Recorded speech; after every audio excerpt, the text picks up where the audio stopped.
Jr., aka CEO, founder of the Innocent Rage Foundation. I would have got it wrong. So, knowing me, I would have butchered it. But how you doing today, Roman? I'm doing okay. Give us an update on what's been going on with the one and only Kweisi. Well, just putting in the work. Really have a passion regarding using my art of poetry to heal the community, inspire others, provoke thought, agitate the culture, in the way in which it progressively moved the culture in the way in which that we could look within ourselves and tap into that God within ourselves to have a better quality of life. And also, since May is Mental Health and Awareness Month, being able to use the art of poetry, the art of writing, to heal oneself, to be able to delve into one's own darkness, that one may be able to walk into his or her own light. And so since last year, as you know, we did the first annual Memorial Holiday Weekend ceasefire. Through our efforts, our work, and through the power of prayer, and this is still sad to say, but only 41 people were shot, only 9 were killed. And those are historical low numbers for Memorial Holiday Weekend. As you know, Roman, I lived in Hollywood for 17 years. And during that 17-year period, every year during Memorial Holiday Weekend, I would see the national horrific news regarding the killings. 150 people shot, 180, 56 people killed, 45 people killed. Here in Chicago. In Chicago. And I said, when I moved back in 2023, I said, I'm gonna do something about it. I initially had a conversation with Cook County Commissioner Tara Stamps, 1st District.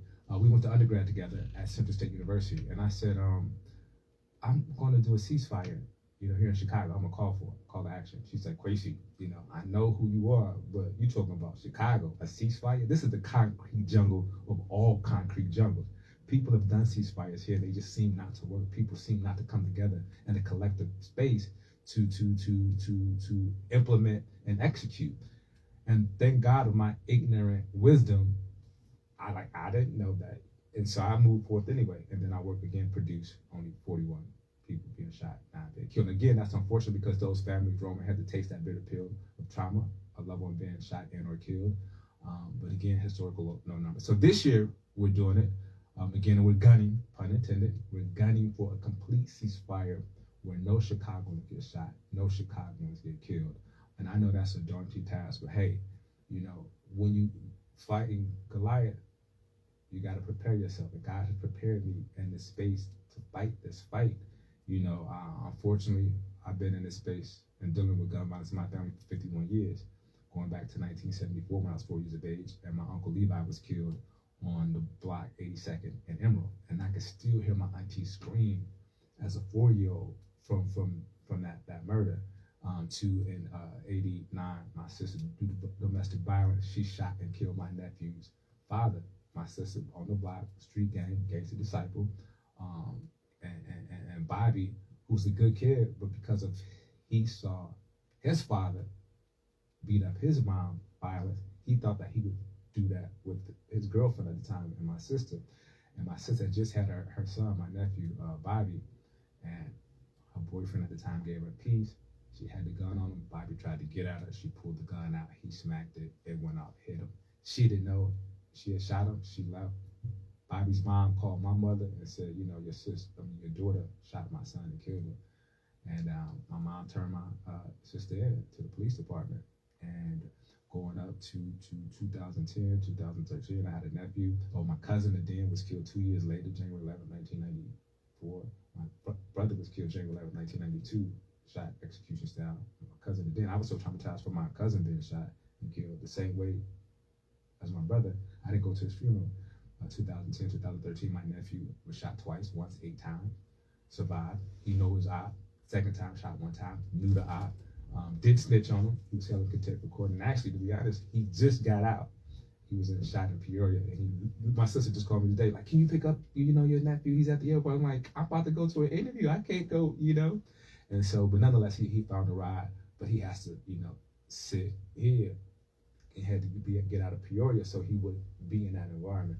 And then a couple years ago, my nephew, who was 12 years of age, robbed at gunpoint was $20 bubble gum and candy walking home from the store. I was in Hollywood at the time this happened. I talked to him. He said, I want to become a shooter. And so this concrete jungle of Chicago had Peoria would turn the most innocuous boy into a menace to society. So I've just been doing the work. We in phase 3 of our marketing campaign, which I've started doing interviews to get the word out on the block to young brothers, to the community as a whole. Because, and when I say prayer, Roman, people don't understand the power of prayer. And I prayed, I fasted for 21 days last year, going into the Memorial Holiday weekend. And prayer works because, as Ephesians 6:12 said, our struggle is not against flesh and blood. It's against the rulers, against the authority, against powers of evil of this dark world and spiritual force of evil in the heavenly realm. So prayer works. So if you're not on social media, pray for our city, because that evil spirit of gun violence last year, Roman, jumped Memorial Holiday weekend and went to the 4th of July weekend, which had historical high numbers for shooting. 109 people were shot, 19 were killed, and everybody that was shot and killed, Roman, was a black boy or a black man between the ages of 14 and 36 years of age. Now that's horrific. So as a black man from Chicago who understand this, I'm just using my story and dealing with my brothers that to be a light in darkness, that if I met the guy who shot and killed my brother, to forgive and make peace with him, as other black men that may have to taste this bitter pill, we could start thinking about, oh, I could forgive if Kweisi forgive. It's just like in the sports. When we saw Michael Jordan, everybody wanted to be like Mike. When we saw Steph Curry, everybody wanted to pull up from 3. So when people and young brothers hear about my story and they see the photo of my brother in the book, they go start to question themselves, oh, if that happened to me or this happened to me, can I forgive? Can I forgive the killers? In essence, forgiveness really isn't about the perpetrator. It's truly a selfish spiritual act. It's about you freeing yourself from rage, anger, hurt, bitterness, and that trauma. You process it, because when I forgave Eric, when I went to meet him, such an emotional weight of the world was off my shoulders. I felt like I won my championship of peace, love, and forgiveness. Those are my 3 rings, you know. And so I'm just seeking to be a light, using my poetry to be a light in the community, to change and agitate the culture.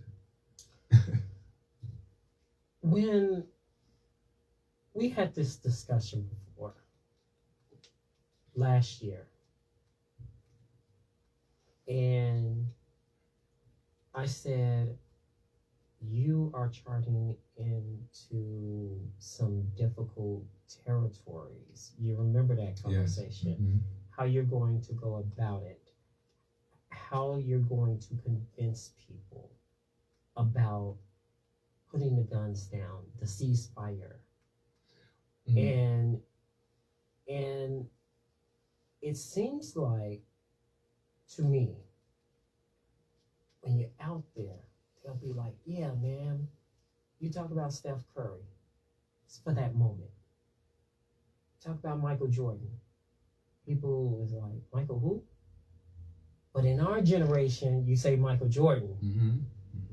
You like, oh yeah. But if you say Michael Jordan Nike, they know. Yeah, no, for sure. They know, because my son is 15 and he wears the number 23, which just turned 16, excuse me, Navon. He just turned 16, so he rocks the number 23 for Jordan. But also, I give LeBron some love too. He rocks it also because of LeBron James. So yeah, so it is a challenge, Roman. However, I do believe in the power of prayer. And then Mayor Brandon has opened up several other several mental health and wellness clinics to deal with trauma, addressing that, because that's the root cause of gun violence, root cause of substance abuse, imprisonment, domestic violence, also suicide, is trauma. And until we address the trauma, we're going to continue to see this violence perpetuated in our communities. So it's a daunting task, but the thing that I love about myself, I'm consistent and persistent. It's not a one-off. You know, as long as I'm alive, I'm going to be on this path of using my story to empower and inspire others. I've been at this for 33 years, creatively, in this writings, poetry space, you know, and using poetry, you know, as a tool creatively to empower others. So it is a daunting task, but God blessed me with this opportunity or this story, you know, with my life. You know, he made me for this moment, for this movement, with my message of peace, love, and forgiveness. And so when you're in war, you're gonna have some casualties. And unfortunately, we live in a country of a gun culture, so we're not gonna stop gun violence. But a lot of the gun violence could be mitigated and prevented in our community with education, with job opportunities. First and foremost, it's dealing with the trauma, getting our young brothers and sisters that mental health and wellness services that they need, and that blacks don't look at it being such taboo. I don't want nobody to think I'm crazy. I'm going to smell shrink. It's like, no. If you got a toothache, you go to the dentist. If you got a foot, you go to, you know what I'm saying? You sick, you go to the doctor. So if you are having some mental challenges walking through the maze of life, it's okay to go talk to someone. It's okay to have a therapist. It's okay to write, and it's okay to be vulnerable. See, as black men, we're taught to really table our emotions, our feelings, because you come off as vulnerable, that's weak. Can't say I like someone, or can't say I feel this way, or can't say someone broke my heart, can't say I feel this way. You cannot cry. You can't cry. You're a big boy, toughen up.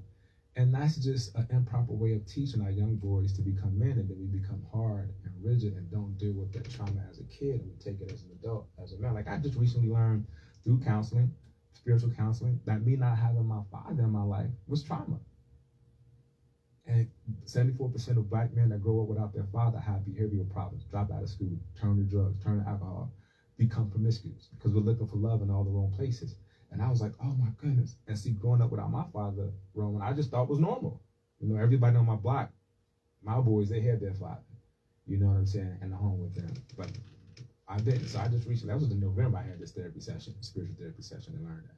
And so I'm still evolving and healing from that. Like recently just cut my father's hair several weeks ago for his birthday. So just healing. But it's a daunting task, but I accept it, I embrace it, and I know God wasn't putting that on me that I couldn't handle. You're talking about, and if I was listening to this interview, I said this to many community leaders. I do not like to use the A word, activists, because activist to me is basically you're polluting the ozone layer, or with the bottled water, and we're going to protest you. That's a big difference, a community leader. You're talking about, and just hear me out correctly, we're always talking about on the back end.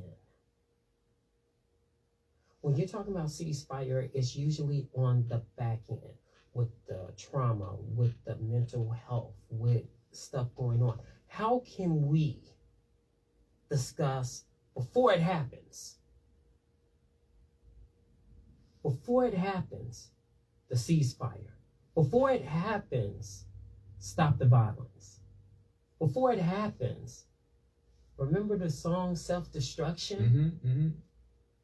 BDP, 1, 2, 3. Stop the violence. Why we don't have that in front to prevent the children out there that it's not okay to pick up a gun to solve your problems. It's not okay to get in somebody's face and start hitting them. It's not okay. You say? So I say again, you have to address the root cause of it. It's the trauma. Because until we address the root cause, our community, our young brothers and sisters are going to respond the way that they respond, because they take that emotional baggage from one situation or one relationship to the next, not knowing how to have self-control or conflict resolution skills or de-escalation skills. And so until we deal with the trauma, unfortunately, Roman, we're going to continue to have this cycle of violence in our community. For me, I turned to drugs. My family was in court for almost 3.5 years. I would smoke, hit a blunt before I would go into court, or take a hit alcohol before I go into court. 3.5 years, once a month, seeing the two brothers, Eric Taylor and Jonathan Jenkins, who killed my brother. You know what I'm saying? And so I became, promiscuous and trying to escape the pain and numb myself, self-medicate. So I understand those trials and tribulations. I thought of taking my life via suicide several times in dealing with my brother's death, but writing poetry literally saved my life. And this is a particular poem that saved my life. Sometimes I feel like I'm one shot away. One shot away from the beginning of a new day. A day that will last forever, and I would never have to worry about being one shot away, because Roman, my younger brother Lamont, was one shot away from being right here today. But I know if I take my one shot, I would be away lasting. You would be passing me by. Like, why Kweisi had so many skills, and he was using them to help build in the community where there's no unity, grow community amongst my people. But I ain't trying to make this no secondhand sequel, because I know I'm just one shot away. And I know sometimes intellectual radio, y'all don't want to be listening.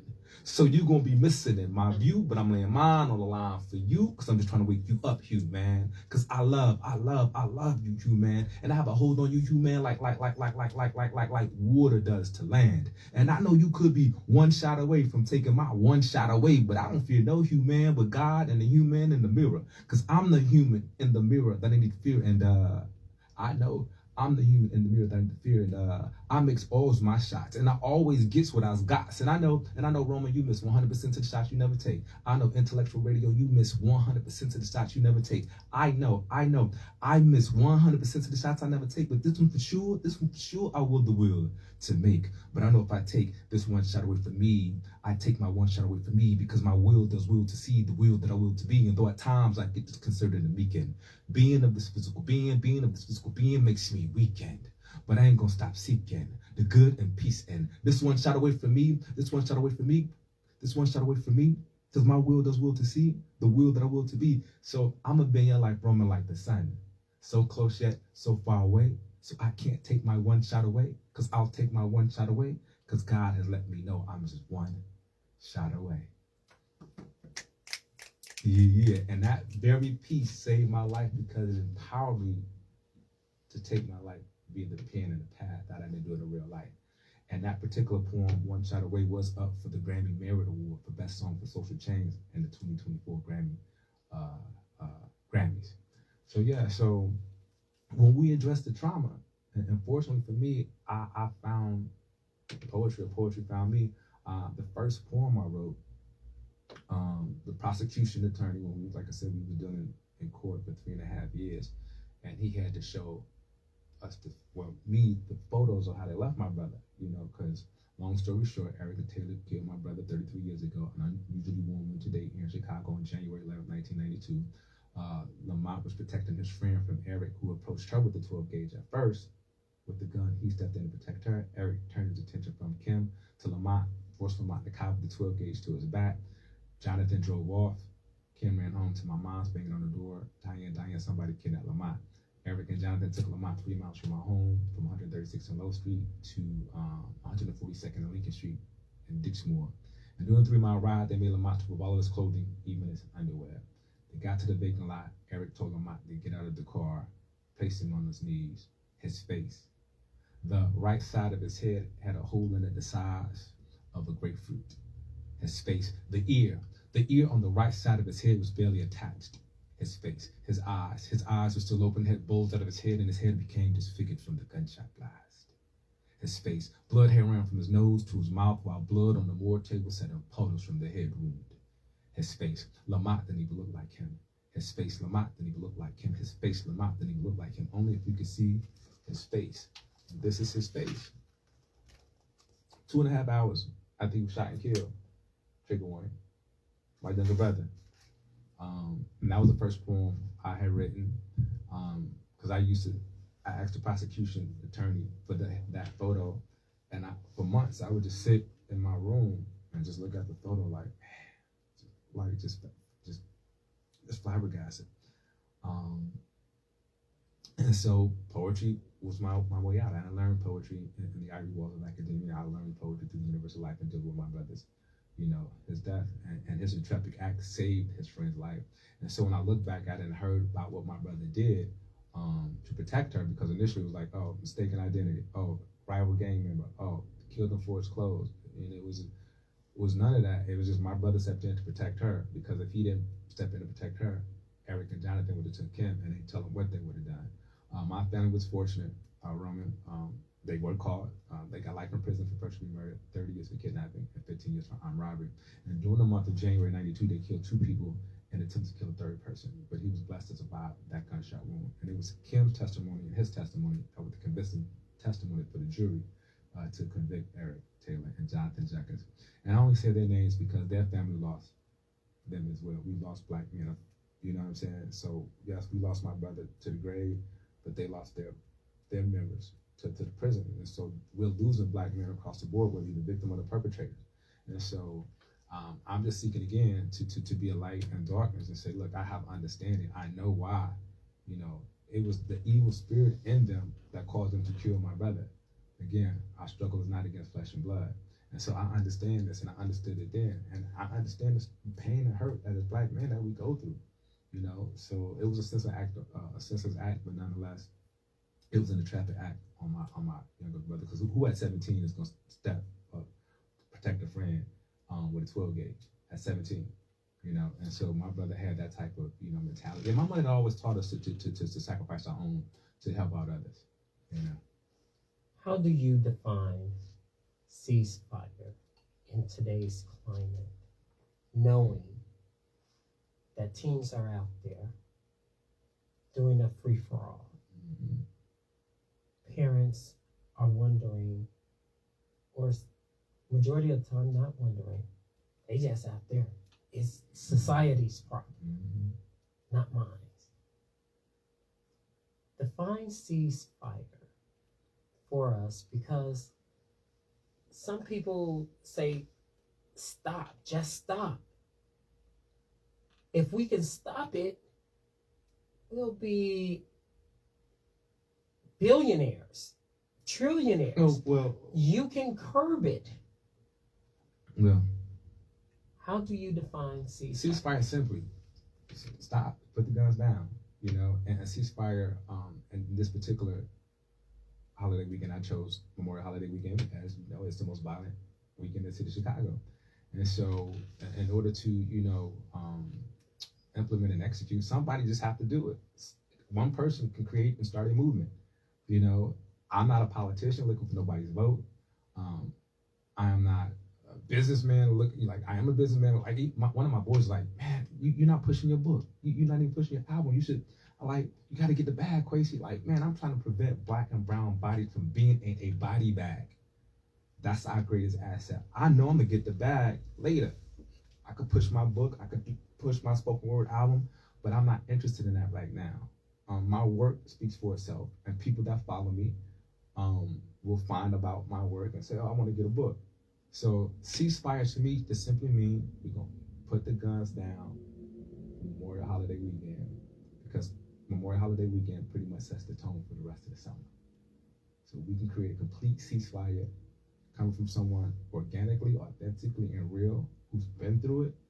You know, I don't want nobody else's family to taste this bitter pill. My brother was killed 33 years ago. It still hurts sometimes as though it happened yesterday. I still remember the call when my sister called me. My sister Tanya called me January 12th, 10 o'clock. You need to come home. Somebody kidnapped Lamont. And they know my brother was killed, but they don't want me driving home. I was at Central State University in Wilberforce, Ohio, which is normally a 5-hour drive from Xenia, Ohio to Chicago. Roman, I got home in 3 hours. I feel my car was doing 100 all the way home. And, you know, back then, we didn't have Cyrus Radio or, you know, all these streaming platforms that you could just listen to the radio for 3 hours and be cool for music. Cut on the radio, first song I hear, Boyz II Men. It's so hard to say goodbye to yesterday. Cut the radio off, get in Indianapolis. Cut the radio on, first song I hear, Boyz II Men. It's so hard to say goodbye to yesterday. I started crying because I knew they had killed my brother. As soon as I walked in the door, my mother and sister embraced me and said, Junior, they killed Lamont. So a ceasefire to me is brothers understanding that I understand the pain, the hurt, the anger, the rage, that if I am willing to, you know, walk in this space, because right now I'm self-sacrificing. I am telling you my pain, my hurt, my anger from 33 years ago to prevent and perhaps mitigate and stop brothers who have lost a brother or a friend. Because right now, it's the culture. It's about the scoreboard. Oh, you take a body in our neighborhood, we going to your community, we going to take a body. We don't care who it is, you know. Or we just killing each other for the streets or street rep or for property that not even ours, you know, territory or what have you. And it's just, so I am a realist, Roman. We live in a gun culture. We're not going to stop gun violence. Illinois has some of the strictest laws in the country. However, our neighbors have lax laws, so guns come in illegal through those states, our neighbors. But we're not going to stop violence, but the gun violence in our community can be mitigated and prevented. And then the artist has to change the music that we produce, because the scenario is there are 3 companies that own the record labels, the music labels. Those 3 companies also invest in the prison pipeline. So the music has become a 3-minute commercial for the chaos that we are in. And it's been the past 30 years. And so until the artist, because a song goes global in a nanosecond, depending on how hot it is. Like 2010 through 2015, the rapper Pac-Man from Chicago, he created drill music, this kill music, which went in a nanosecond around the world. And you could tell the correlation between when that music came out and the uptick of gun violence. So it's on us as artists too to be agitators, to agitate the people and agitate the community and the culture in the way in which that we change the narrative from all this drill music to some more like somebody create a 21st century version of Summertime, or do the Brat, remake something funk by party good loving songs that we want to go out and party. I was gonna say party and but the art can change the culture, because Chicago has more police officers per capita than any other city in the country. So having more police officers don't stop the crime. We have a plethora of organizations in this gun violence prevention space and prevention space doing this work. Some isolate, some collectively. But it's going to be the art. The art is going to change the culture. You know what I'm saying? And specifically, I believe poetry. I said this over and over on my show. We're in the Lil Wayne culture. The reason I'm saying that is because before Lil Wayne, I think many kids out there was wearing dreadlocks, tight pants that can cut off your circulation. Pants all the way down to your knees.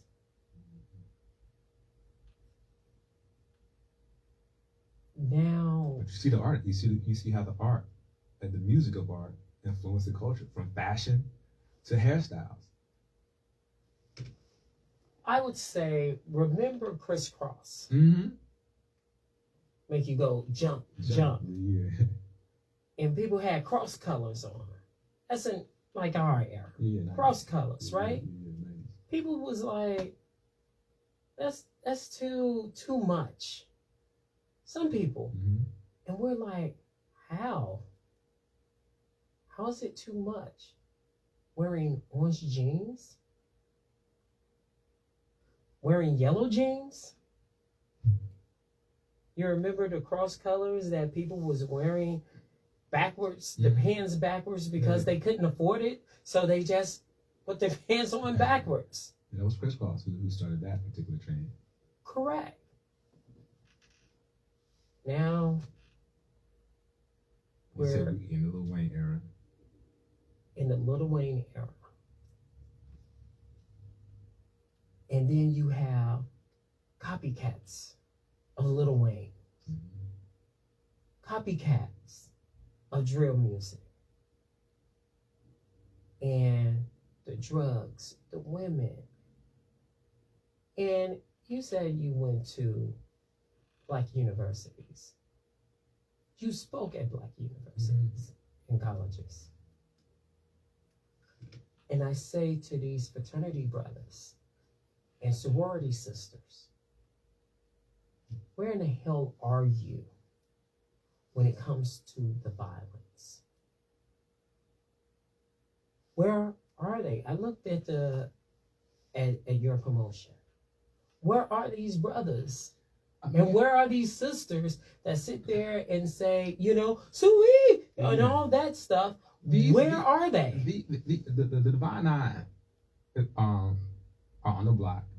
It's just a lot of work that you see don't get publicized or glorified. Like even me as a publicist, a brand strategist with my own PR firm, I submit my media alert to the mainstream media outlets. And I was really told by one producer, Kweisi, if it ain't a bleed story, it ain't a lead story. And we're about entertainment. Yes, you have a powerful story, but nonetheless. But I know my story powerful. And so I got to keep knocking on doors. And I have relationships with you and you, my relationship with you, to help get the word out regarding the ceasefire movement. And it just seems to be that, Chicago can make you and Chicago can break you. And from an entertainment perspective regarding news media, if it's not celebrity driven or celebrity, doing the cause, we're not going to, book you for this particular interview. Even though you look at my work, you see some of the clients that I work with, I don't just have influence, I have impact. My work has impact. You know what I'm saying? And I believe, as Miss Gwendolyn Brooks spoke to me in 1997 after I performed with her at the University of Chicago, she said, "Young poet, you are brilliant, you're going to change the culture." Because I had just performed my KKK piece, stop the KKK, stop the KKK today, kids killing kids. And she spoke such life into me, literally as a poet, that I called and wrote the governor at the time and asked him to appoint me poet laureate of Illinois, because I like Miss Gwendolyn Brooks. She was poet laureate since 1968. It's time for a new voice. It's time for a change. But nonetheless, she spoke life into me. That's like how Ye felt about Jay-Z. You know what I'm saying? Me having the opportunity to read with such a literary icon. And that's what made me want to become, in my space, poet laureate of Chicago, eventually Illinois, and eventually United States, because in this space I want to achieve the highest level that I can in the space regarding accomplishment. If I was in the NBA, I would be seeking, I want to win an NBA championship. If I'm in the NFL, so being poet laureate of the city of Chicago would be a great humbling honor, for me, because it's a position I've been seeking since 1997. And every mayor, when the governor at the time didn't pay me no attention, I said, I'm gonna write, Mayor Daley. And I wrote every mayor since 1997 about creating the Chicago Poet Laureate position and to appoint me. Nonetheless, they did create it, Miss Lightfoot with DK's Chicago Public Library and Poetry Foundation. And I did get an email to apply for that. That's what made me go back to Chicago when I got that email. To apply for the position. And so I said, I'm here in Hollywood. I'm gonna put my producing aspirations to the side to go pursue my real passion, So it is a daunting task, but nonetheless, I embrace it, I accept it. And I think Chicago, the more they hear about my story, the more I think from a collective perspective, we will be able to have a complete ceasefire this Memorial Holiday weekend. Yes, it is a challenge. Yes, these brothers are on the block and they wetting it up like it's hot, 90 degrees, and we got the fire hose open and it's, but again, I believe once they hear my story, we can curtail some of the violence and prevent it and mitigate it.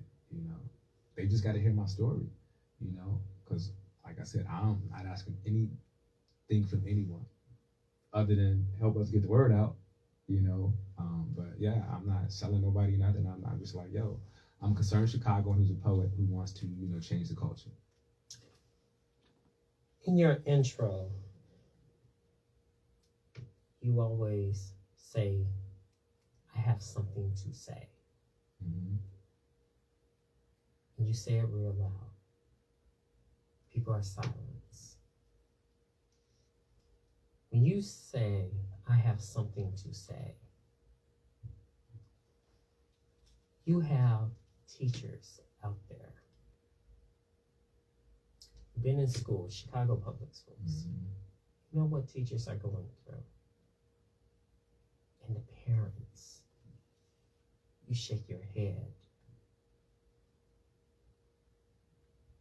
sometimes the disrespect of children, thinking they can say whatever they want to say without picking themselves off the floor. When you say, I have something to say, people listen to what you have to say. Yes, and it is, I say this very humbly, it is such a rush to be in a crowd room and everybody talking, and then I'm introduced, and then I pause, I take a beat for a minute on purpose. It's a creative pause. But people, wait, where is he? Is he coming? And then I start singing, and then silence fall upon the room that you could hear a mice piss on kite. And I could do that in a poetry environment. I could do that at an art gallery, and I've done it at a ruckus comedy club, the funny people at Bar Door 10. So I've seen the power of my work, the influence, the impact. Because as a poet, I'm telling you, coming to the mic, I got something to say. And so whatever I say, it's going to challenge you, it's going to move you, it's going to provoke thought, it's going to agitate you, it's going to make you angry, it's going to make you mad, it's going to make you feel a certain way, you know? And that's my responsibility to my art. That's my responsibility as a poet. That's my responsibility. And I just taken on, you know, as a man, as a writer, as a poet, to change the culture. And I just refuse to let my brother's death be in vain. You know, like, he did something like at 17. Would I have done that if somebody approached my friend with a 12 gauge? Would I have stepped in and protected her? You know, and so for him at 17, I had that type of strength, mental courage. You know, so, and I know I don't want to just be somebody walking to the mic. I want to engage you before I get to the mic. I want to grab your attention before I get to the mic. You know what I'm saying? But what led you to say, I have something to say, to silence the crowd? It's just something that creatively came to me one day. Like, I just don't want to be boring walking. So first and foremost, the first person I'm trying to entertain and move and challenge is myself. So all my work in some form of fashion is about me challenging myself as a human being, as a man, as a black man, as a son, as a father, as a brother, husband, ex-husband, you know what I'm saying, as a friend. And so if I'm challenging myself or entertaining myself, I know the crowd gonna be entertained, you know, because writing poetry, it's a discipline, but it can be boring when you gotta, you know, when you write. It's refreshing, but it takes discipline to sit down and write and consistently to write a book and consistently be at your craft, working at it. I mean, you know, and so first and foremost person I'm trying to, you know, empower and entertain is myself. So I know if I'm moved by it and I'm like, oh, that's dope, that's gonna be dope, you know, they gonna feel this. And every rip I go, every set I go to, I start off like that. Like, I went to Atlanta, I had a book sign in Atlanta in February during my fraternity's Atlanta takeover. And one of the frat brothers followed me, and he just one day happened to have, he was listening to that piece, I Got Something to Say, and he had it on loop. And his wife was like, yo, what are you listening to? You got me singing this, I Got Something, because she just kept hearing it. And so she's like, that's my frat brother out of Chicago. He's a poet. That's his intro when he come in. So now, and people, when they see me on the street or whatever, they say, oh, I got something to say. Hey. So it's catchy, but it just came to me one day. Like, how can I be engaging before I get to the mic? Because I just didn't want to be just walking to the mic like that. How can I be engaging? So that's what that was about. Me challenging myself with my art before I get to the mic. How can I be engaging? How can I grab your attention? You know, so it came to me. I said, yo, just sit. So when I go out, I come to the mic. So it's engaging. So that's why I do it. And as a poet, I better have something to say. You know, I better be able to move the crowd. I better be able to agitate the culture. I better be able, this is me challenging myself, because I'm glad I'm a poet. I'm glad that I've been blessed with my story, because it has allowed me to see who I am as a human being, to see my own fallibility, and to see that, yo, I could walk in my darkness, I could be vulnerable, in which I found my strength. You know, and so as a black man who's vulnerable through my poetry, I seek to teach other black men that it is okay to feel. You could be strong, you could be positive, but the most important thing is okay to be vulnerable. And that's what we have to learn about ourselves. You know what I'm saying? To be vulnerable, to be like,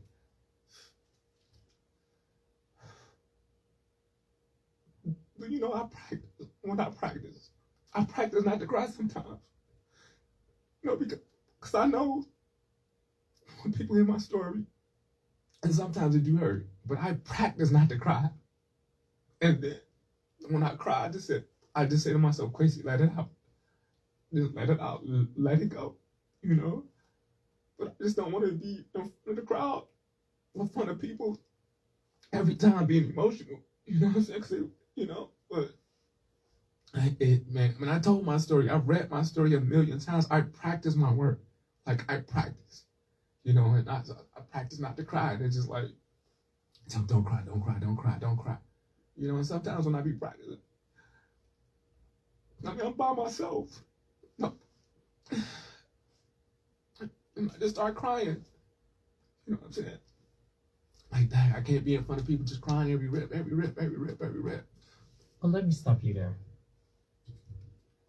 That's and you said this yourself, every black man's dilemma. Not to cry. But you're telling other people it's okay to cry. But when they go to their parents, it's not okay to cry. Majority, and I'm not saying all black women are like this. They do not like a black man to cry. But it's okay, and they feel sympathetic for a white man or a Hispanic man or any other nationality to cry, but they don't want to see a black man cry. And regardless if it's weakness or not. When Michael Jordan won that first ring, what did he do? He cried. Yes, he did. When people, it could be tears of joy, tears of sadness, tears of optimism, tears of prayer. But when it comes down to us, it's not okay. But it's okay for somebody else. But it's not okay for us. And when you talk about ceasefire, you talk about pent up anger, pent up emotion, pent up whatever it is. A lot of people say it's not okay to let it out. You say it is. If we don't let it out creatively, but the reverse, violence and voices unheard. The reverse, when you go home, stop all that crying. You hear it on the street. Stop that crying before I give you something to cry about. And you hear, as they have their children, the same thing. You see that when somebody have that power of a gun, what we call false power. Pleading false power. The power trip. That's what we call it. The power trip, I don't want to die. I don't. But they do it anyway, and they know it's wrong. Explain to us, as this weekend, Mother's Day weekend, it's going to be a nice weekend. But guess what? There's this thing called Team Takeover. They're fighting on the train platform that is very dangerous. They're fighting inside the train on the red line. But I meet with the CPD on Wednesday, and we're gonna flip that. we're gonna flip that team takeover. I know I got an idea to flip that, because these team takeovers basically is about fun, it's about attention, it's about and getting the bag, What's fun about getting your ass beat? No, but see that's why they go down there, because they know if 5,000 teams come downtown to take over, they gonna get attention. You know what I'm saying? They gonna get the light, media, everybody gonna be there. So they go down there because they have nothing. Twerking on a police car. What's that? Attention, though. They want attention. So I know how to flip that, and I got an idea. But so just stay tuned. Continue to follow Kweisi, the poet. Kweisi, the brand. Kweisi, the brand. I got an idea that's gonna flip that to because it's about attention, getting the bag. So I got something that's gonna flip it, like for real. And I hope to implement it, if not before Memorial Holiday weekend, after Memorial Holiday weekend, because that'll be the follow-up and follow-through to Memorial Holiday weekend ceasefire, So, but I have some brilliant ideas to flip a lot of this, and it's gonna be through the arts. It's gonna be through the arts, through the art of writing, through the art of poetry, and highlighting the intellectual part of who we are as a people. You know what I'm saying? Yes, we're brilliant athletes and entertainers, but we are brilliant intellectuals as well in the art space. I don't know if anyone ever been at Gallery Guichard. Shameless plug. I am the poet in resident there as they celebrate their 20 years of our team this Thursday from 6 to 9 p.m. It's free to attend, but go to Gallery Guichard. It's Black owned. Been there for 20 years, a pillar in the community. You see some beautiful art, sculptures, not from artists just in America, but international artists, And so, but yeah, I believe the change of the culture is going to come through the artists, And as an artist, as a poet, I seek to be a pillar and a lead in this space, in this culture change, in this culture revolution, Why not have, and I mentioned this earlier, a Chicago version of Stop the Violence. With Jennifer Hudson. Listen, you talking music, you talking art. And that's artists. With Jennifer Hudson, Common, Twister. Yeah, I mean that is doable. It's almost like Kanye West. The superstars from Chicago coming together to do a theme, hip, cool party song regarding Chicago being what it is. So I thank you, and I highlight you that you gave the idea. So as I continue, the idea has been out there. It just never implemented. Never came to fruition. Well, hey, you got to tell me twice, but you got to understand too, Roman. It's 300 people from Chicago that's made it. And you know why we don't come back? You know why we don't come back? Why? Because Chicago don't support his artists. I beg to differ. No. Just hear me out. No. Hear me out. We're gonna disagree on this one. Chicago don't support his artists. And then when we leave to go somewhere else to make it, we I ain't coming back to the city. We only come back when we got to do a show, 2 or 3 days, and we back out. What artist? Did you know Harrison Ford was from Chicago? Yes. Did you know Gina Rodriguez from Chicago Humble Park? Yes. Why they ain't move back? Ye ain't moved back. It could be movie schedules. It could be recording. Look. Recording. You can record on the moon right now. Now. Right. Yeah. But not back then. So Paul Mabon, that's the brother in the Flow progressive commercial with Flow, the black brother. He a poet from Chicago. Mm-hmm. Ain't moved back. He could move back right now. Because his commercials pay him. He can go to LA, film 2 to 3 days that they film, and come back. But let me stop you there. Why the guy from State Farm is still in Chicago? Because he started here. The commercials get produced in LA, but he started here and come back. He got an opportunity. He auditioned. He went out there. He got it. Bam. He back. So, but when you're an artist, why people don't think on that level, though? Excuse me? Why people don't think on that level? Here's an example.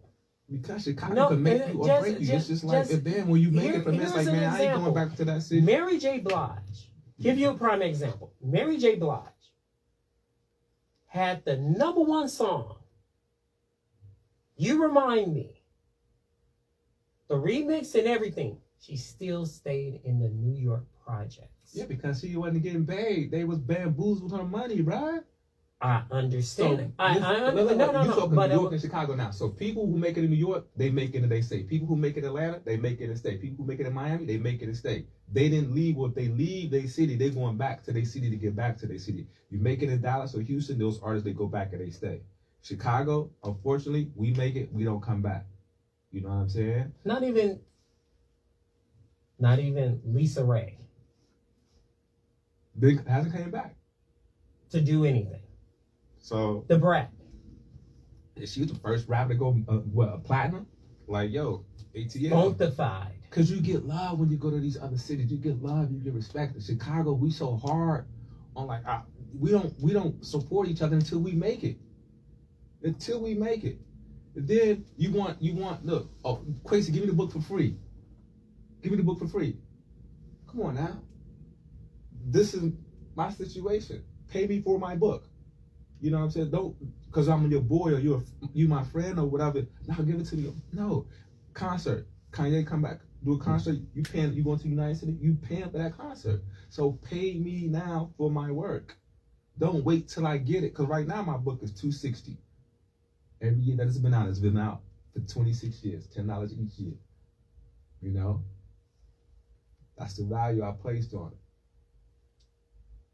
Certain people it's the Kweisi, this is what I got. All right, cool. But my book is more relevant today than it did when it came out on January 11, 1999. You know who was my host for my book release party? D. Ray Davis. Has he moved back to Chicago?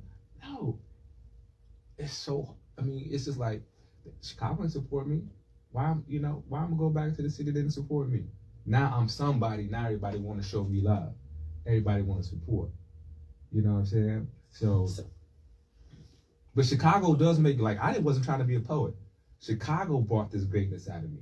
For 1 or 2 years, people say, yo, you should write a book. You should write a book. And so when 40, 50 people telling you this, I was like, I obviously I got to write a book then. Okay, we're about to wrap up. Okay, not a problem. I know we get heated at times. In love, though, in brotherly love. Yeah, I think, me personally, we have so many media outlets now that should not be an excuse for not making it, or an excuse for not being let me out cut there. you off. No, the media outlets, whether it's podcast streaming, there's only certain outlets that'll do interviews and not pay to play, because everything now is about advertising dollars. You know, like I had a podcaster reach out to me and say, oh, Kweisi, we'll support you, but here's our fee. You know what I'm saying? And I am for profit, but I'm also not for profit. Me doing the ceasefire movement, just reinstated my organization, the IntellectualRadio Foundation. Grant writer procured $2.5 million. But because of the federal cuts, can't receive those, because of President Trump's federal cuts, money on hold. So I went to the public sector seeking to raise $100,000. You know, people, situation tight. So I'm underwriting. I sell a book. I'm underwriting this myself. Oh, Love to Habilitated System Incorporated. Brother Donald Dude came on as a sponsor to help underwrite some marketing initiatives. So, but other than that, I'm underwriting this myself because my love for my city. You know what I'm saying? And regardless of, yes, there's a lot of media platforms, but again, everything is about advertising. You know, and even podcasts, you got to pay for that time to be with them, to be on their show. How can we be more supportive to artists, poets?